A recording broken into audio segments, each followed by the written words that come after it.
Alleluia and welcome to the Daily Word. May the risen Jesus shine through you. Jesus set up one church. How then, you might ask, are there so many different churches? We have Catholic churches, Orthodox Catholic churches, and the innumerable Protestant and Neo-Protestant churches. From where have all these come? And which of them is true? Let's tackle the problem one issue at a time. First of all, let us clarify the origin. The origin of the church is Jesus himself, but the divisions are due to human beings. Initially, the divisions took place along cultural lines, but eventually they resulted from disagreements about doctrine and interpretation of scripture. So we have clarified that the church was originally one and established by Jesus.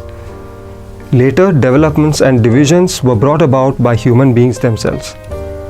Coming to the sensitive issue of identifying which church is true, let me say straight away that this cannot be fully explained in a short reflection like this.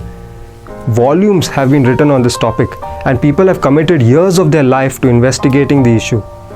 Let me only say this: the church which strives to remain faithful to Jesus and his teaching by upholding the tradition of the early church, while at the same time being open to the prompting of the Holy Spirit, is the true church.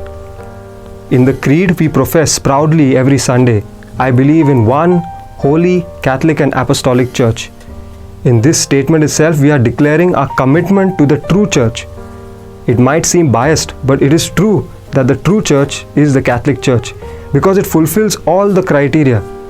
It is united even though spread out across different regions, cultures, languages by a common belief and a common hierarchy of leaders. That makes it one. It is founded by Jesus himself and is therefore holy.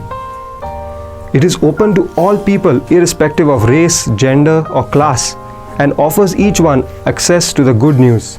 Therefore, it is Catholic.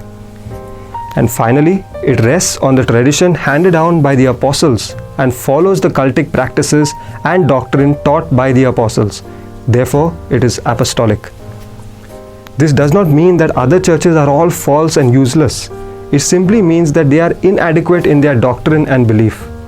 They can still help people to attain the blessings and promises of God, but they cannot do it as effectively as the Catholic Church. Let us pray. God our Father, give us your grace that we may be open to your word. Lord Jesus Christ, help us to do the Father's will just as you did.